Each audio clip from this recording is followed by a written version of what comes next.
Terbuka ya.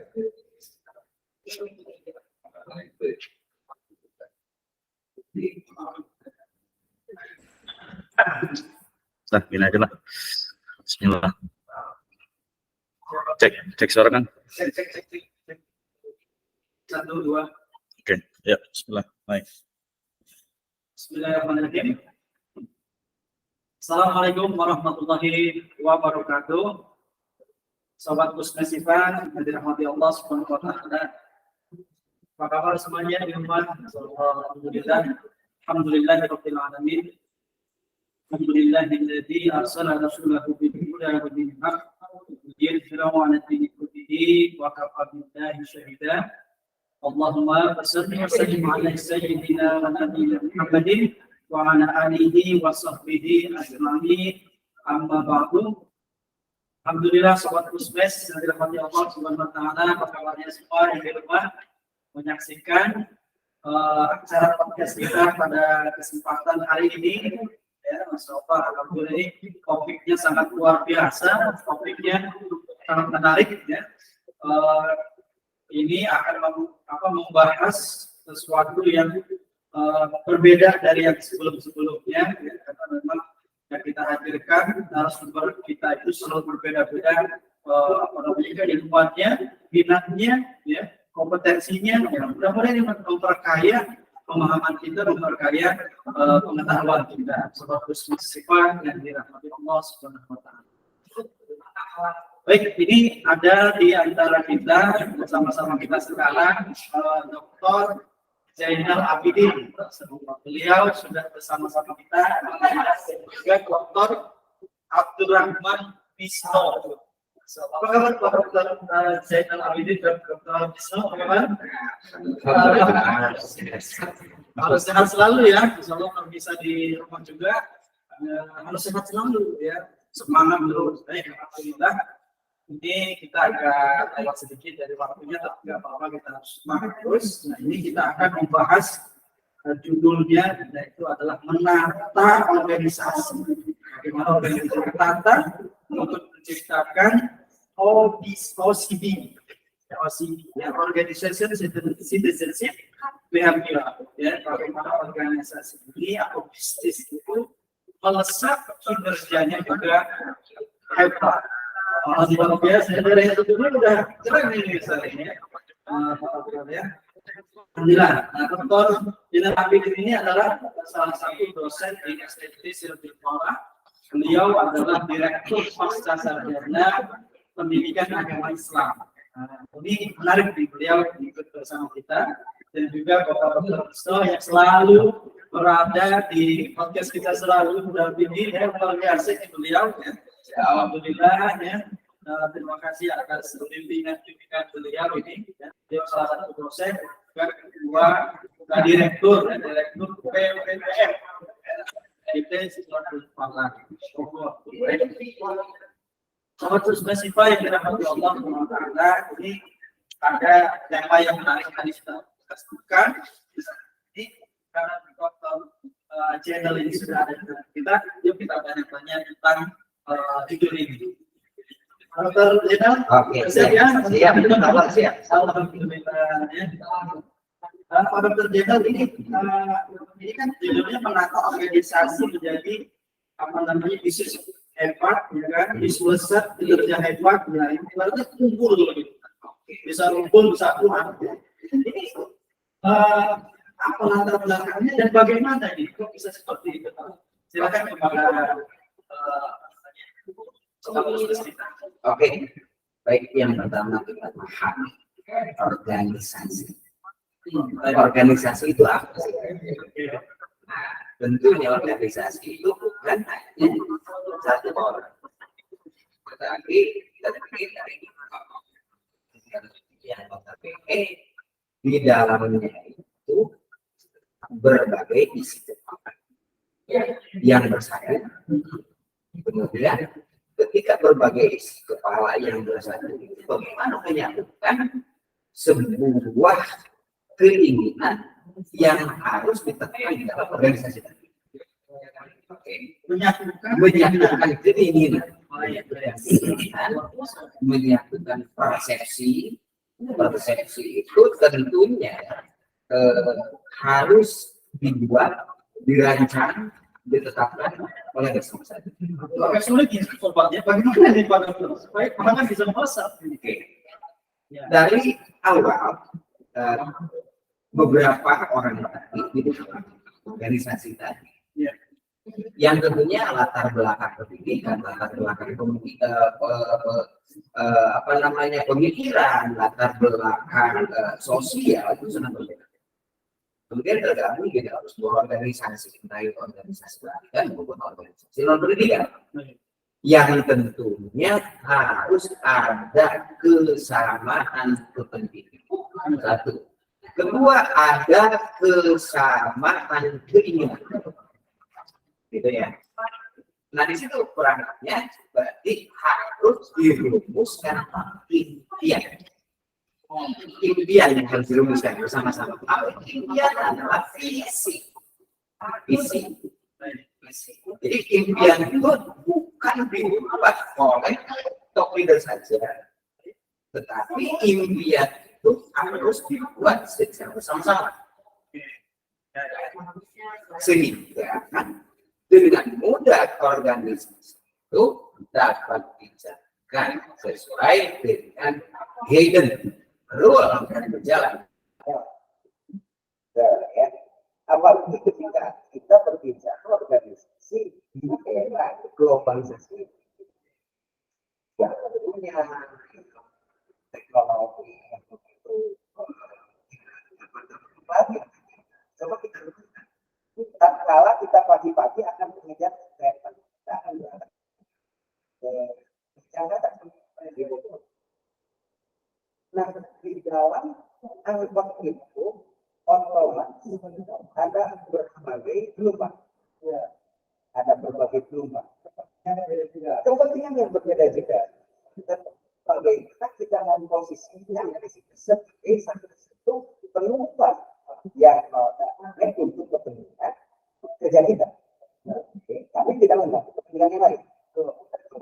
Berarti kita berangkat awal dari tempat sampai ke stasiun kereta itu harus memanage waktu, mengukur berapa menit atau berapa jam sampai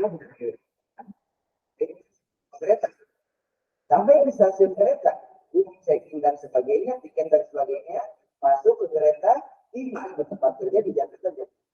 Terlambat atau tidak? Nah itu, jadi tantangan di era global ini harus bisa memprediksi masa yang akan datang. Contoh tadi waktu. Contoh, salah satu contoh waktu. Itu mungkin salah satu yang harus kita persiapkan di awal, bagaimana mengelola sebuah organisasi itu untuk menjadi kuat, untuk menjadi hebat, untuk menjadi maju, untuk menjadi kompetitor dan siap berkiprah agar berdiri mungkin itu. Baik.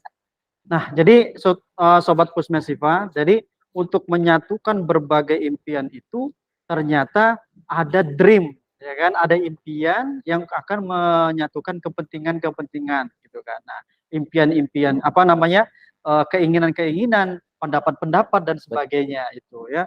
Jadi ada visi. Nah ini, jadi dari visi itulah yang kemudian akan membuat organisasi itu menjadi hebat, gitu, Pak. Betul. Oke.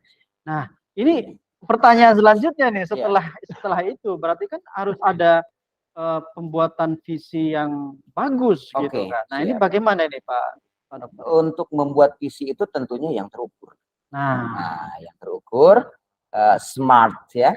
Oke. Pak Dokter Misno, smart itu seperti apa sih Pak Dokter Misno? Smart itu apa ya? Seperti kalau bahasa Arab itu Itkon, oke. Profesional, melakukan sesuai dengan tupoksinya, kemudian mengoptimalkan potensi yang ada. Betul. Nah, menurut saya sih kalau smart itu. Measurable dan treat. Kapan waktunya? Oh, Dokter Mino, apa suaranya kurang jelas. Tidak bermimpi yang terlalu tetapi tidak terukur dengan kekuatan organisasi. Oh. Dengan sumber daya, baik itu sumber daya manusia, sumber daya alat yang ada di organisasi itu. Jadi ada apa namanya batasan-batasannya. Batasan-batasan yang terukur oleh kekuatan kekuatan yang dipunyai atau dimiliki oleh lembaga tadi. Baik. Jadi Sobat Pusmes ini semakin memperjelas tadi ya bagaimana organisasi itu bisa hebat, ada visi dan visinya itu harus terukur. Nah, terukur dan smart. Nah, ini luar biasa kan? Ya, smart. Smart itu bukan terjemahnya dari bahasa Inggris ya Pak Dokter ya. Pasti ada singkatan, betul kan? SMART kan itu ya Mas. Iya, betul. Baik. Ini alhamdulillah ini kan sudah dijawab beberapa permukaan gitu ya, permukaan dari Dokter Zainal dari sisi organisasi itu adanya dream itu ya, ada dream, ada visi dan sebagainya. Nanti kita ulik yang lebih lanjut lagi karena bahasan kita ini ada di dalam bukunya beliau. Betul kan Ustaz ya? Betul. Bukunya seperti apa Ustaz? Ini kebetulan ada salah satu karangan saya yaitu menata organisasi hebat dan strategik. Baik. Ini oke. Di sini itu akan menjawab bagaimana trik dan strategik mengelola organisasi sehingga menghasilkan organisasi yang hebat. Baik. Oke. Ini ada buku yang lain atau selain ini, Ustaz? Ada. Kebetulan di sini juga saya sudah menghadirkan satu buah buku juga, ada yang namanya OCB, Organization Citizenship Behavior.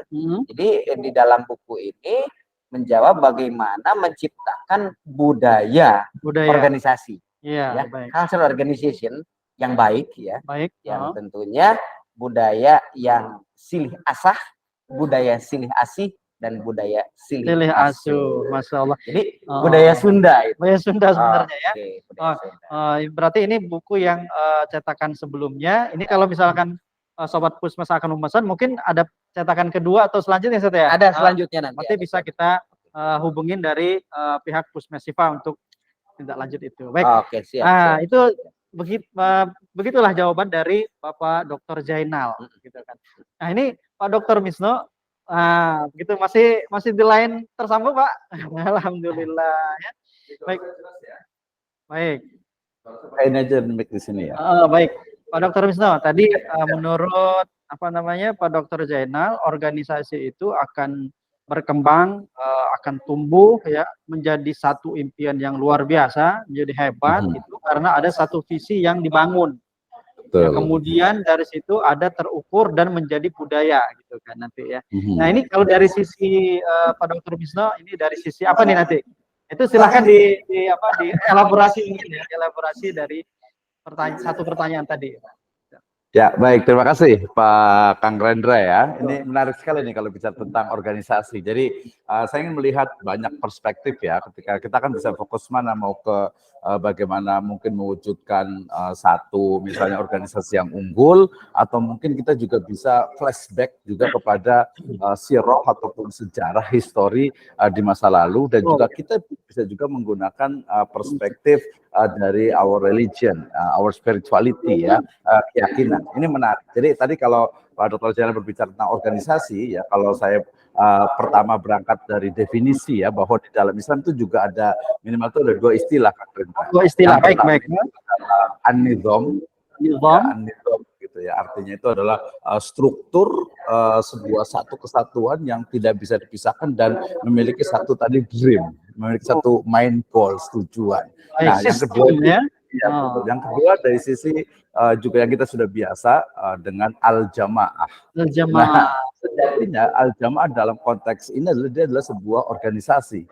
Ada struktur di sana, ada tupoksi, ada tugas dan tanggung jawab. Nah, ini menarik Kang Reda ketika kita bicara tentang misalnya tadi organisasi ya, seperti sebenarnya tadi kita bicara tentang sejarah ya. sejarah misalnya bahwa ketika kita sebagai seorang muslim tentu saja baik secara personal maupun secara jamaah itu kita sudah memiliki yang disebut dengan super big dream. Big dream. Ya, Oh, malah kalau super dream. dari salah satu tokoh Jack Ma, dia mengatakan bahwasanya Anda tidak cukup ketika hanya memiliki sebuah dream, sebuah mimpi, tetapi Anda harus memiliki super big dream. Wah, ini Jadi, malah amazing ya. Tanggung gitu ya. Oke. Jadi misalnya State Survival itu visinya ya global gitu kan ya. Jadi Oke. internasional jadi because the world is flat gitu ya. Jadi tadi kalau bicara tentang organisasi gitu berarti kan bicara tentang nizam dan juga al-jamaah itu juga sama juga ya. Kita itu menjadi sebuah budaya, menjadi sebuah tradisi tapi sayangnya itu kita kadang suka lupa ya bagaimana kita tuh dalam 5 hari kan ya, 5 kali sehari diajak untuk yang disebut dengan hayya alal falah. Oh, baik. Kenapa? Nanti super big dream sebuah jamaah itu adalah al falah di dunia wal akhirah. Ya, jadi falah artinya betul-betul sebuah kesejahteraan ya di dunia juga di akhirat. Sebenarnya dia bukan falah itu terlalu sempit juga ketika bicara hanya tentang kesejahteraan. Tapi ya falah gitu ya. Bisa mencapai kesuksesan tapi lebih dari itu. Makmuran kali ya? Iya, bisa makmur juga. Tapi makmur kesannya itu terlalu uang. Padahal hanya uang tapi kenyamanan, gitu kan ya, kemudian juga kedamaian, termasuk juga untuk orang lain. Bukan untuk sendiri gitu ya. Sendiri nyaman orang lain susah bisa juga. Nah, yang pertama saya ambil juga sajadah nih ayat ketiga. Sajadah, baik. Ya, nah, menarik di sini terutama nanti sebenarnya di ayat yang ke berapa yang keempatnya Allah Subhanahu wa taala berfirman a'udzubillahi minasyaitonirrajim yudabbirul amru minas sama'i ilal ard summa ya'ruju ilaihi fi yaumin kana miqdaruhu alfasanati mimma ta'udun. Ya, ini adalah proses penciptaan langit dan bumi yang di sana pasti akan how to organize, bagaimana Allah Subhanahu wa taala itu organize, mengorganisir lah gitu ya, memanage bisa menata. Ini adalah sebuah super organization gitu ya, the super organization gitu, organisasi yang sangat luar biasa di situ. Nah dari sini kita bisa berangkat tentang bagaimana sebenarnya nanti sebuah organisasi itu tadi kalau pada perjalanan itu memiliki apa? Sebuah super big dream, sebuah mimpi besar. Nah itu ternyata kita lanjut ke sejarah ya tentu saja mimpi besar bagaimana Nabi kita Muhammad Sallallahu Alaihi Wasallam, Sayyidina Muhammad Sallallahu Alaihi Wasallam itu memiliki mimpi-mimpi yang sangat luar biasa. Mulai dari mimpi hijrah ke Madinah, membuat Sahifah al-Madinah, kemudian bagaimana menjadikan. Tapi kalau saya lihat banyak sebenarnya istilahnya itu teorinya, tapi kalau menurut saya misalnya Al-Anbiya 107 itu jelas sekali wa ma arsalnaka illa rahmatan lil alamin. Artinya goal dari Islam itu ya dalam konteks luas ya, dalam konteks istilahnya itu apa berkomunikasi, bermuamalah dengan masyarakat secara umum itu adalah apa? Adalah rahmat bagi seluruh alam. Nah, berarti bagaimana karakter rahmat ini kita bisa lihat dari karakter itu ada 3 kalau saya lihat itu. Dan ukuran sekalian. Betul. Ini masuk dalam organisasi. Sebenarnya juga dengan OSI. Saya sambungkan Pak Zaidal ya. Itu adalah ubudiyah. Ya, jadi bagaimana seluruh aktivitas itu mesti ya harus ada unsur ibadahnya. Kenapa? Justru ibadah ini yang menjadi energi yang luar biasa. Sebuah itu tidak akan tercapai kalau tidak ada rasa bahwa ini adalah sebuah ibadah. Yang kedua adalah mas'uliyah, tanggung jawab. Bagaimana mestinya kita setiap anggota dari organisasi itu memiliki mas'uliyah ya di dunia wal akhirah gitu ya. Jadi lihat bagaimana sebuah fakta gitu ya, sebuah kegiatan organisasi itu ya harus tadi adanya unsur mas'uliyah, dan yang terakhir tadi nyambung juga dengan istilah lain dari smart gitu ya. Kalau tadi ada singkatan ini adalah innallaha Allah Subhanahu ta'ala yuhibbu, mencintai idza amala amilun ya, amal seseorang yang apa ayyukinahu dengan ikhlas. Nah ini menjadi dasar bagi bagaimana sebenarnya prinsip dari sebuah organisasi in Islamic perspektif. Nah itu dulu. Oke, tahan dulu nih, tahan dulu. Jadi masih belum panasnya masih hangat ya kan. Belum pertanyaan yang sulit ini belum. Baik, Sobat Pusmes, Siva yang dirahmati Allah SWT, silahkan untuk menyematkan pertanyaannya di kolom chat gitu ya, atau di WA group ya. Silahkan admin untuk mengakomodir pertanyaan itu.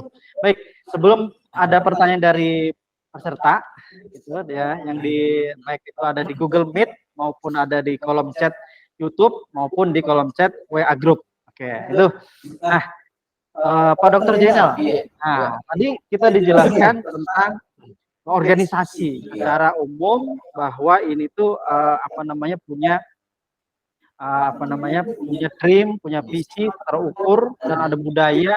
Kemudian dijelaskan tadi oleh Pak Dr. Wisno, ada yang disebut dengan super dream dan sebagainya. Nah, ini masih umum nih, organisasi yang seperti apa gitu. Nah, karena ada yang lebih khusus lagi dari organisasi. Kan organisasi banyak-banyak nih. Ada organisasi kemasyarakatan, ada organisasi pendidikan. Nah, karena tema judul kita, nah, karena bisnis kan untuk meraih yang namanya keuntungan, untuk meraih penghasilan, pendapatan, dan sebagainya. Ini bagaimana ini supaya tema kita ini bisa masuk ke dalam ranah bisnis juga? Oke. Berbicara terkait dari bicara tentang bisnis, bahkan pendidikan itu tidak munafik bahwa pendidikan adalah bisnis. Tidak munafik. Kenapa di situ di dalam pendidikan ada yang harus dikeluarkan. Salah satu contoh untuk menggaji guru, karyawan dan sebagainya, itu membutuhkan nilai tukar yang sama, itu rupiah. Jadi tidak salahnya kalaupun memang bahasanya pendidikan adalah sosial, tapi ini tetap ada unsur bisnis, Kalau tidak ada unsur bisnis ya gimana gitu. Jadi tidak semata-mata sosial. Nah,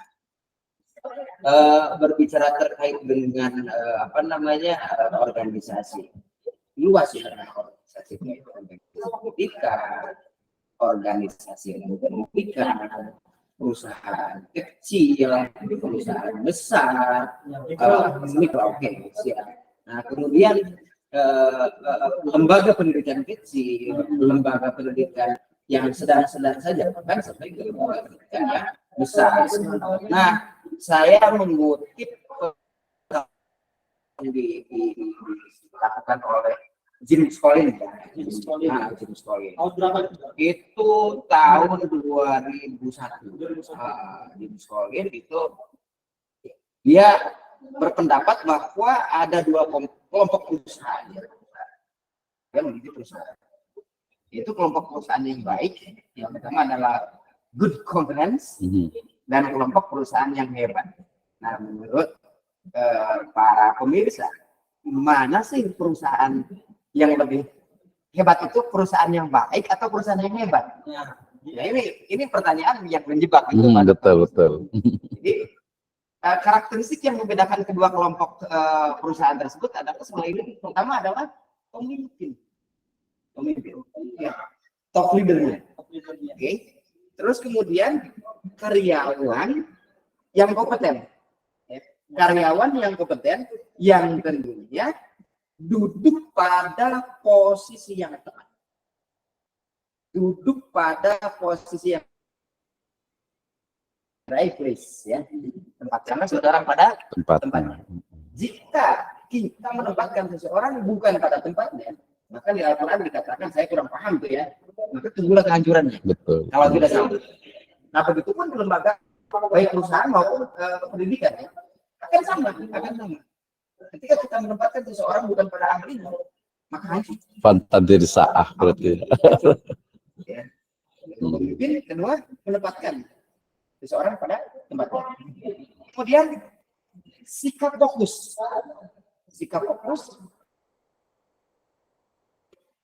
fokus, dan tanggung jawab. Jadi tidak cengeng seorang pekerja.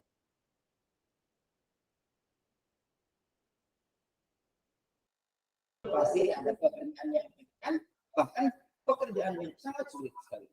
itu pasti akan dinamika pekerjaan. Tetapi dia tidak gampang ya, tidak mudah menyerah, tidak mudah menolong.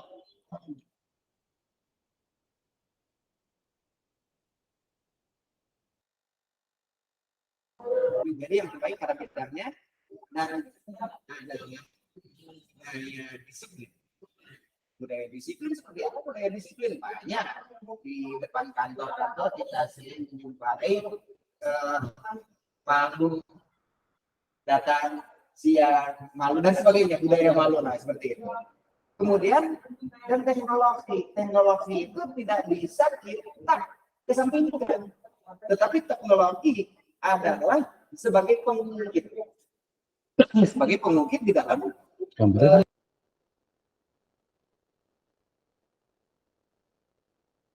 kalau suka tidak suka, tidak, kita harus bersama di dunia teknologi.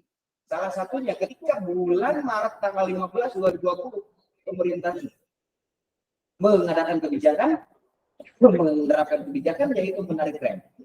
Karena semuanya lockdown, maka disitulah teknologi berperan aktif. Semuanya WFH, semuanya kerja di rumah dan tidak ada. Otomatis semua manusia di dalam rumah. Mau tidak mau, baik itu pendidikan maupun non pendidikan. Jadi teknologi adalah sebagai pengukir. Mau tidak mau, kita jangan gaptek, jangan alergi terhadap teknologi. Kita justru harus berdampingan dengan teknologi. Tetapi bagaimana memanfaatkan teknologi itu ya bijak. Itu mungkin ya. Itu yang dilakukan oleh si J.P. Collins. Menarik sekali ya. Berarti beberapa karakter gitu ya, ada beberapa yang harus bisa dilakukan oleh bisnis sendiri ya, begitu adalah teknologinya, begitu adalah budaya di sendirinya dan lain sebagainya tadi fokus itu memang harus di breakdown jadi satu kerja dan mau diterapkan di dalam bisnis ya. Nah ini masih perlu elaborasi nih dari dokter Bisma ya kan dari dokter Zena kan dari sisi yang seperti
Oke.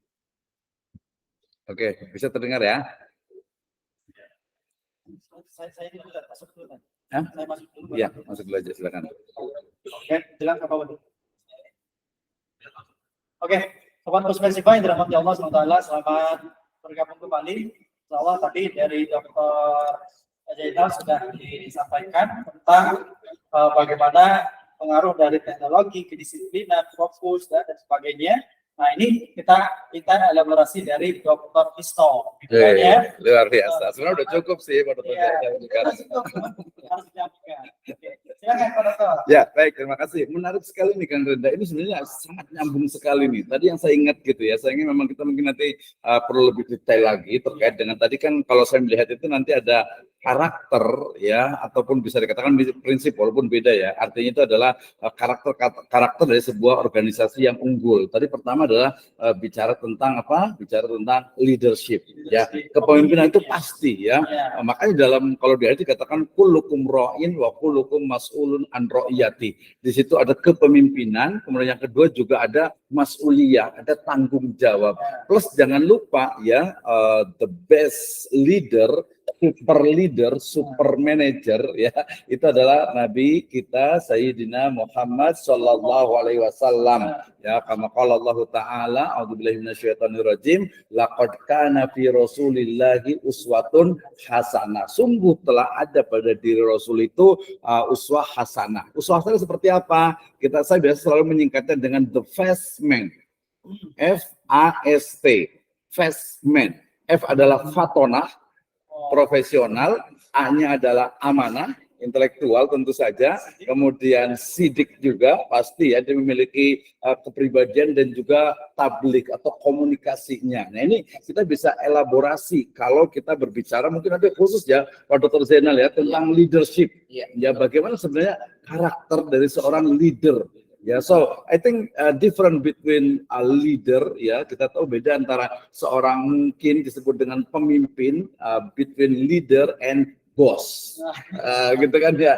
Jadi beda tuh antara leader, ya pemimpin dengan bos. Kalau bos itu ya nyuruh-nyuruh gitu ya. Kalau leader enggak gitu, dia memotivasi. Oh, itu nanti next kayak Pak Dr. Zainal ya. Itu yang pertama. Jadi yang pertama saya lihat itu tentang kalau tentang kepemimpinan, leadership in Islamic perspective, so too clear.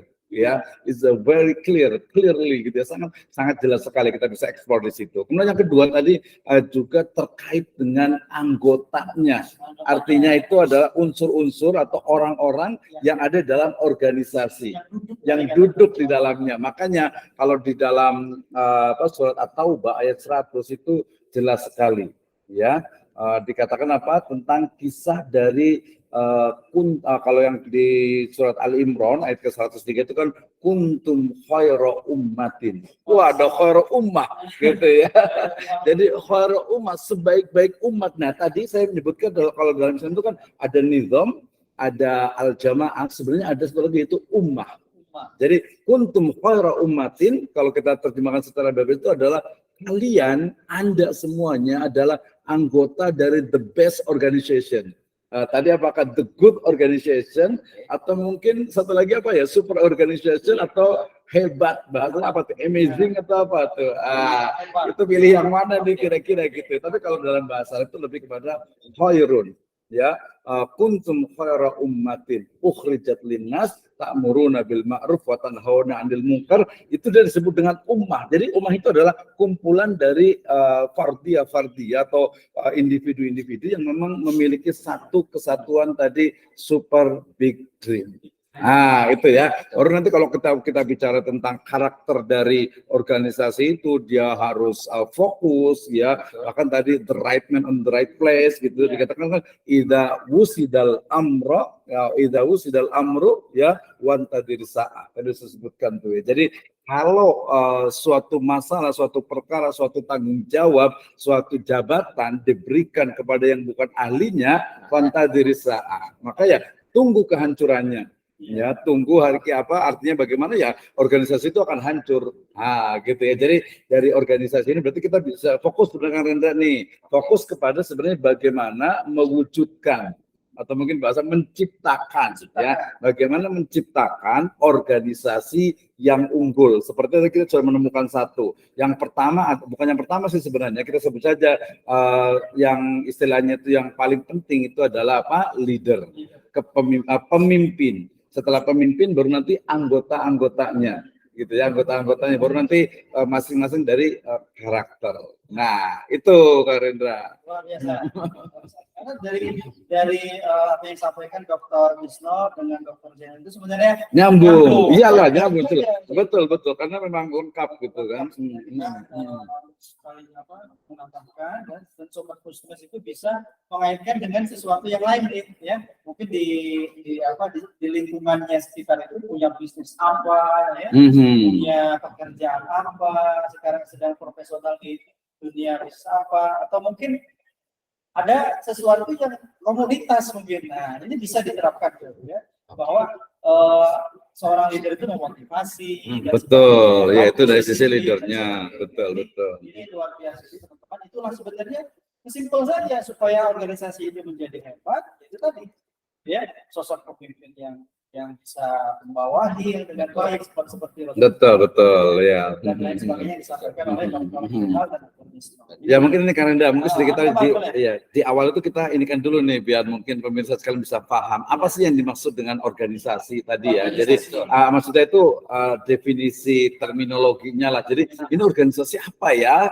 Gitu kan ada organisasi keagamaan, ya organisasi tadi pendidikan, berarti dia sebuah lembaga pendidikan. Artinya ketika tadi Pak Dr. Zainal berbicara tentang organisasi, berarti contoh realnya itu adalah bisa sekolah. Ya jelas kan, sekolah itu dengan berbagai tingkatannya, TK, SD, SMP, SMA, ya perguruan tingginya, kemudian nanti organisasi bisnis atau juga organisasi non profit NGO. Ya, NGO kan ya, non government organization. Ini juga penting, LSM. Jadi kita bicara tentang sebuah organisasi dalam berbagai bentuknya. Misalnya tadi karena kita distrik Raja Valley ini adalah ya pendidikan, maka organisasi pendidikan. Nah, berarti kita bisa fokus ya Pak Dr. Zainal ya. Jadi mungkin bisa ke spesifik adalah organisasi pendidikan. Ya, dalam artian berarti kita bicara tentang bagaimana mewujudkan lembaga pendidikan yang unggul tentu saja.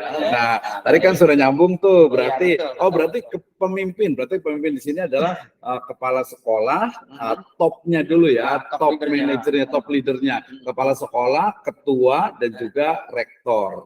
Nah, lanjut dulu itu maksudnya kita jelaskan dulu biar clear. Maksudnya ini organisasi apa nih kayak gitu. Iya gitu ya. Berarti kita bagi dua, organisasi pendidikan dengan organisasi ekonomi dan bisnis gitu. Karena tadi ada NGO yang sifatnya itu non profit. Gitu. Silakan lanjut dulu ke Pak Dr. Zainal. Mungkin ada yang mau ditambahkan tadi atau ada pertanyaan baru nih ya? Baru ya. Nah, kalau tadi dari sisi itu, dari sisi bagaimana organisasinya, bagaimana organisasi itu bisa hebat. Nah, ini ada pertanyaan juga mengenai bagaimana ketika organisasi itu kan punya kinerja. Kinerja ya. Kinerja ini kan organisasi oke lah, ada tim. Sang pemimpin, the leader ini, ya, itu bagaimana bisa mengukur kinerjanya supaya melesat. Kalau tadi hebat nih, melesat. Nah, gimana nih supaya kinerjanya? Nah, gimana mengukurnya juga?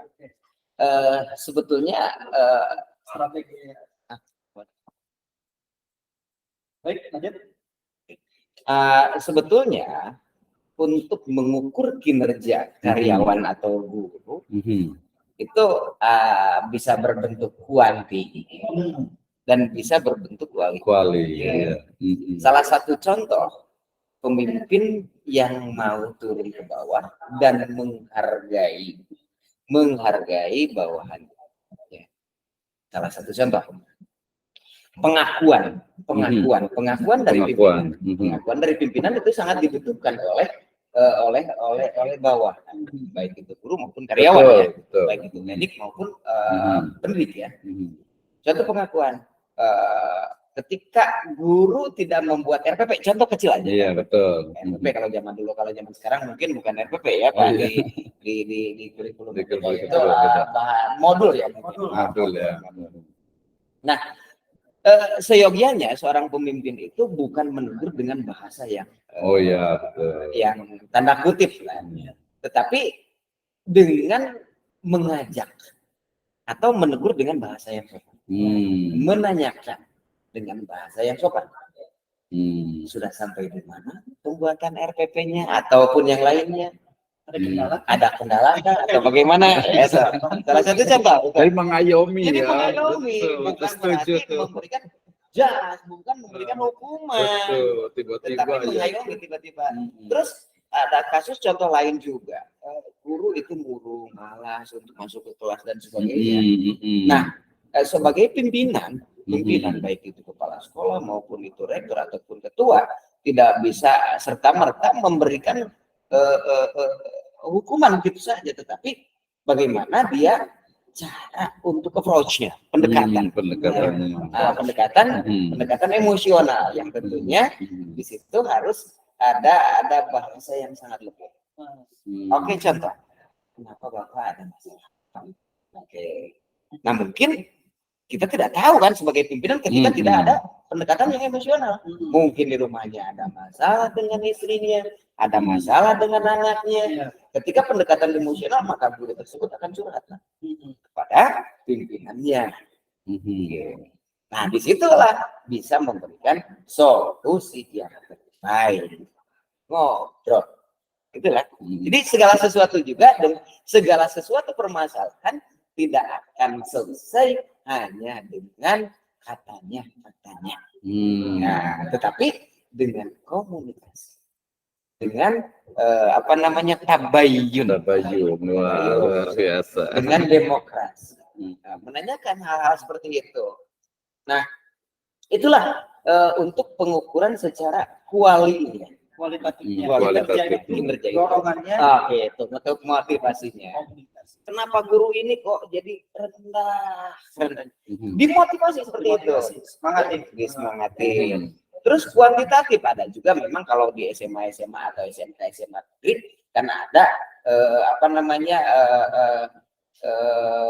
penilaian kinerja guru ya oleh kepala sekolah. Penilaian kinerja guru oleh kepala sekolah itu berbentuk kuantitatif. Bisa dari administrasi pembelajarannya ataupun keaktifan dia masuknya atau tepat waktu datang ke sekolahnya, ke tempat kerjanya dan pulang juga tepat waktu. Pelayanan kepada siswanya seperti apa? Terus kemudian ketika kepala sekolah melakukan supervisi ke kelas-kelas itu seperti apa menyampaikan materi ini. Apalagi sekarang itu adalah model kurikulum merdeka. Jadi siswa itu jangan dibikin pusing katanya, kata Mas Nadiem, tetapi dibikin happy, dibikin bahagia. Seperti halnya kita lihat guru kalau zaman dulu sebelumnya bawa presensi ke kelas, bawa seabrek-abrek buku, tetapi kalau sekarang bawa yang ditenteng-tenteng ke kelas, diajak bahagia, tetapi materinya tersampaikan oleh guru. Tujuan pembelajarannya, CPL-nya.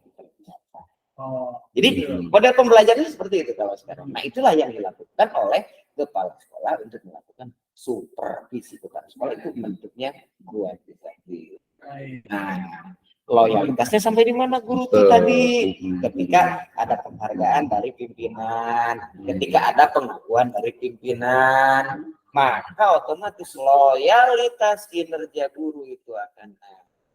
Kinerja organisasi akan meningkat. Luar biasa. Itu berarti kinerja ya, bisa nyambung ya. Ternyata kinerja itu bisa melesat, tak kalah, loyal. Gimana supaya bisa loyal? Ada pendekatannya kualitatif, kuantitatif. Seperti itu Sobat Pusmes ya. Jadi kalau ingin kualitatif itu dengan cara komunikasi, motivasi, kuantitatif dengan cara pengawasan. Kemudian diukur kinerjanya seperti apa ketika dia Ya, Iya, bersama. Ini luar biasa. Terus, Ya. baik, masih bisa lanjut, masih bisa. Selanjutnya, Ya. alhamdulillah. Yang di sini ini pakai Oke, laptop. baik, alhamdulillah. Ya, jadi Menarik kan Indra tuh. menarik. Ya, Jadi silakan, Pak, ya, silakan. apalagi kalau kita kaitkan dengan ini, maksud saya, kalau kita kaitkan dengan apa? Dengan organisasi bisnis, wah gitu ya. Jadi kalau organisasi bisnis itu bahkan kalau sebenarnya sama sih, sama-sama berkembang karena tadi kan kita bicara tentang bagaimana mengukur ya measurable gitu ya, terukur. Jadi kalau dalam organisasi bisnis ya ekonomi dan bisnis gitu ya, keuangan juga itu justru bagaimana mengukur karena kinerja itu menurut saya lebih ketat nih. Ya mungkin agak sedikit salah tapi bolehlah. Jadi bahwa organisasi atau pengukuran kinerja seorang karyawan itu di organisasi keuangan, bisnis dan juga ekonomi itu lebih ketat daripada di lembaga pendidikan gitu ya. Karena dia kan target cari uang gitu ya, cari uang jelas gitu ya. Jadi gimana nih? Nah, makanya kita kan kalau dalam metode itu banyak sekali kan Rendra ya, mulai dari balance scorecard gitu ya, kemudian juga sekarang dengan masalah performa gitu ya, dengan Pak Firdaus ya, Dr. Firdaus gitu. Tapi kalau menurut saya ada yang menarik juga. Ketika saya dulu pernah di sebuah perusahaan juga, dia menggunakan bagaimana poin-poin yang menjadi standar ukuran kinerja. Ini yang paling penting. Ya, tapi karena waktunya panjang ini kayaknya mungkin next time kali ya.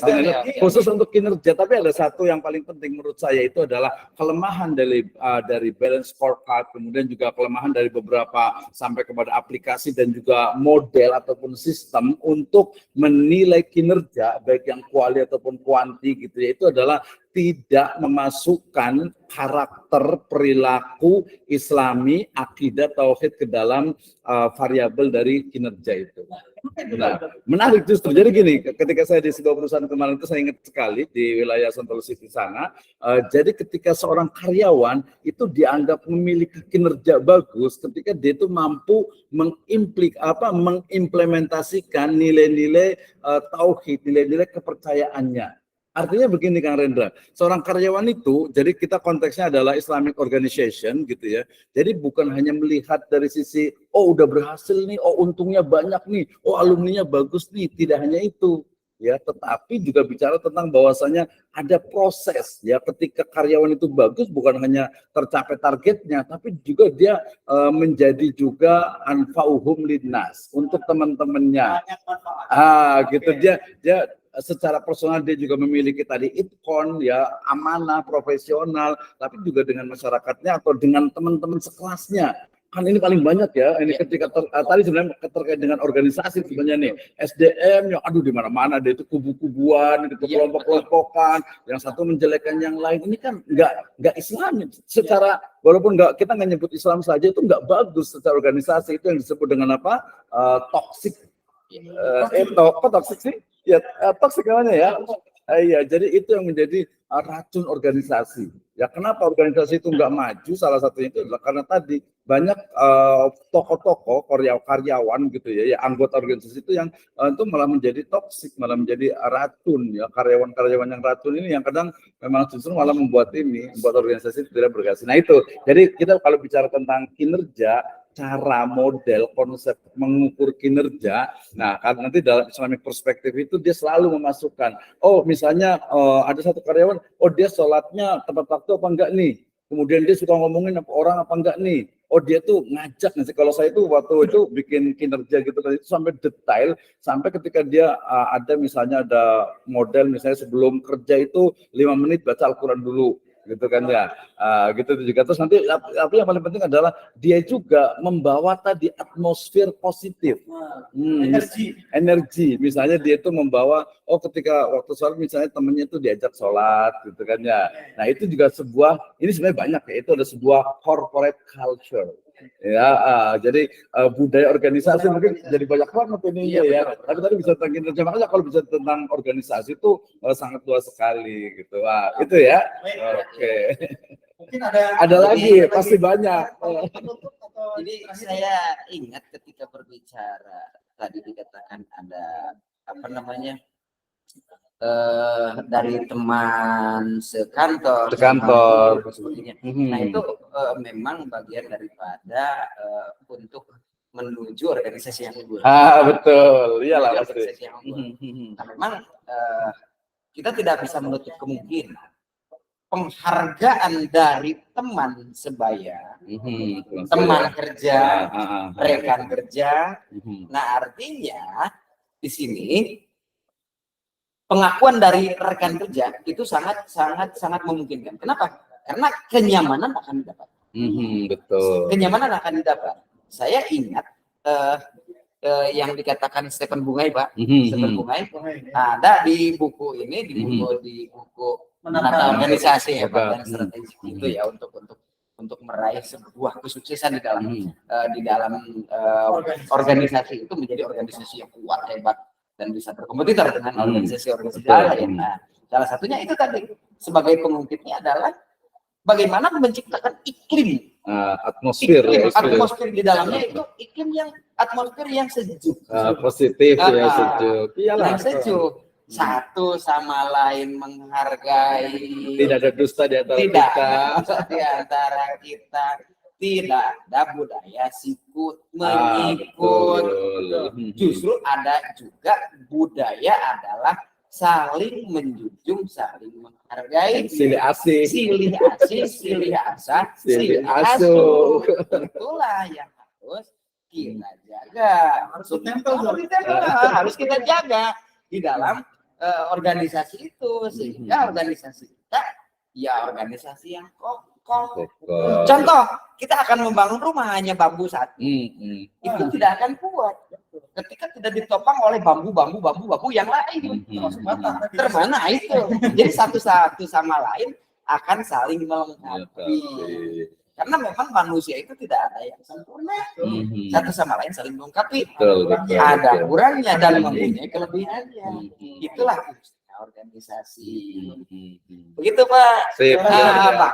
Bahkan di dalam sebuah organisasi sekolah, contoh itu sekolah itu harus ada ruangan khusus, ruangan makan. Nah, ruangan makan ini fungsinya satu sama lain akan ngariung bareng ketika makan dan bisa berkolaborasi, bercerita apa yang menjadi kesulitannya, apa yang menjadi keinginannya, bisa. Bagus.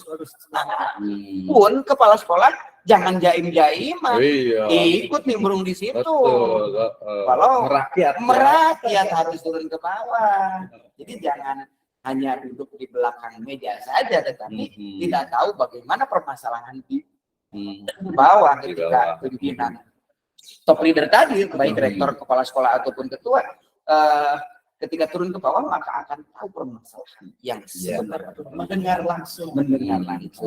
Tidak katanya.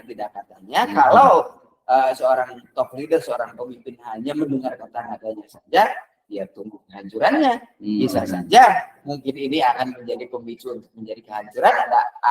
Ada perasaan X atau perasaan Y, bisa dihubungi.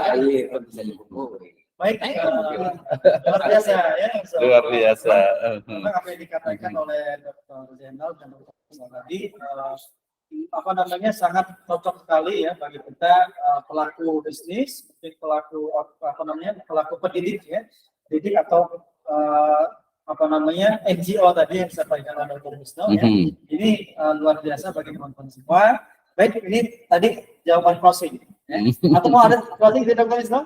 Ya, mungkin nanti insya Allah Pusmesifa ini ke depan kita akan lebih detail lagi. Misalnya tadi secara spesifik misalnya how to be leader.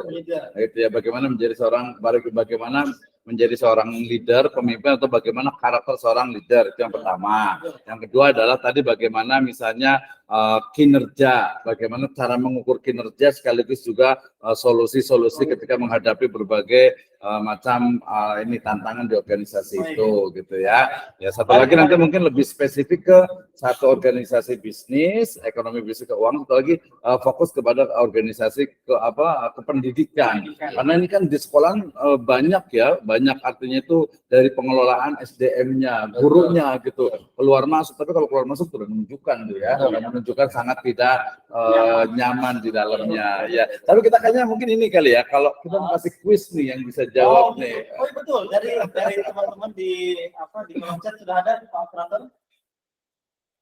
Kita kasih ini nanti mungkin jadi pertanyaan menarik gitu. Ini kebetulan saya biasa kalau ketika training di manajemen SDM selalu yang ditanya itu adalah organisasi mana yang anggotanya itu paling dalam tanda petik itu militan. Militan itu bukan militan yang negatif ya, tapi gantilah yang memiliki loyalitas tinggi. Apakah nanti militer gitu ya, atau mungkin juga agama ya, atau pondok pesantren tadi masuk juga, atau mungkin juga misalnya apalagi kan ada lagi nggak masjid ya, keagamaan. Jadi organisasi mana yang loyalitasnya itu tinggi gitu ya, partai politik gitu ya, organisasi tadi ke sosial gitu ya, atau mungkin yang kita tahu kan militer katanya gitu kan ya. Itu jadi pertimbangan juga itu di manajemen ini. Jadi yang mana nih yang betul-betul dia memiliki loyalitas yang tinggi. Itu pasti melesat. Iya gitu. Itu dari saya. Sekali lagi kita pada pesan. Jadi statement closing ini mungkin kalau kita ingin membangun sebuah organisasi yang hebat, sebuah organisasi yang unggul, ya tentunya yang pertama adalah kita bangun sumber daya manusia. SDM-nya betul. Sumber daya manusia itu harus bagaimana? Pertama, ciptakanlah budaya organisasinya, organisasi yang sehat budayanya, organisasi yang sejuk budayanya. Tidak ada budaya hangat-hangatan. Hangat-hangatan ya. Hangat-hangat jahe. Hangat-hangat jahe. Sebentar doang. Apa namanya ingin rebutan kekuasaan, jabatan dan sebagainya di depan mukanya seperti ini. Iya. Nah itu harus dihilangkan karena itu akan menjadi sebuah duri di dalam organisasi. Betul. Itu budaya. Ketiga juga SDM di kepribadiannya seperti apa. Betul. Ada yang ekstrovert, ada yang introvert dan sebagainya. Nah, jadi budaya yang harus dipersiapkan seperti apa budayanya, atmosfernya seperti apa, kemudian kepribadian dari orangnya tadi, baik dari seorang pemimpinnya maupun anggota organisasi. Termasuk siapa ketika di sekolah berarti harus membentuk karakter yang ditujukan oleh guru-guru tadi adalah siswa ditujukan memberikan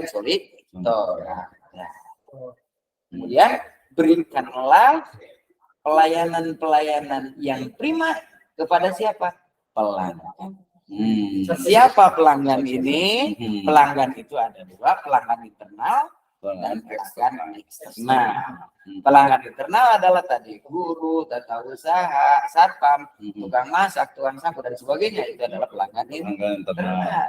Pelanggan eksternal adalah siswa dan orang tua siswa serta masyarakat yang ada di sekolah. Ciptakanlah budaya yang sejuk, ciptakanlah iklim yang nyaman, iklim yang seperti AC di 17. Pas 17 ya. Jadi sejuk sekali. Manakala ada hal-hal yang tidak diinginkan, otomatis masyarakat itu lembaga organisasi unggul, organisasi sehat, tujuan tercapai, kinerja, strategi yang itu saja mungkin. Cukup ya, udah 1 jam. Cukup udah lebih betul. Nanti kita lanjut lagi pertemuan akan datang. Sobat Pusmes yang setia ya menyaksikan ya, di sini ada dua kanal ya, dari YouTube dan juga dari Facebook ya. Coba teman-teman Sobat Pusmes silakan untuk berkolaborasi dengan Pusmesifa dengan layanan-layanan yang ada di Pusmesifa, begitu training yang dari podcast Sifa sajikan kepada teman-teman pada hari ini ataupun yang sebelumnya, informasi yang akan datang, kita bisa breakdown di organisasi teman-teman di tempatnya masing-masing, di sekolah, di perusahaan dan sebagainya, dari narasumber yang ada di STIT. Baik, teman-teman semua, sobat Pusmesifa yang dirahmati Allah SWT, demikianlah podcast kita yang ke-7 pada hari ini. Ya, semoga kita kedepannya ya, minggu depan kita akan coba masuk ke dalam wilayah filsafat. Nah, ini masuk ke dalam wilayah filsafat yang akan dipandu oleh salah satu dosen di STB Semarang. Tetap ada di grup WA kita, tetap selalu memantau kegiatan dan ikut kolaborasi di acara-acara atau event Pusmesifa. Assalamualaikum warahmatullahi wabarakatuh. Waalaikumsalam.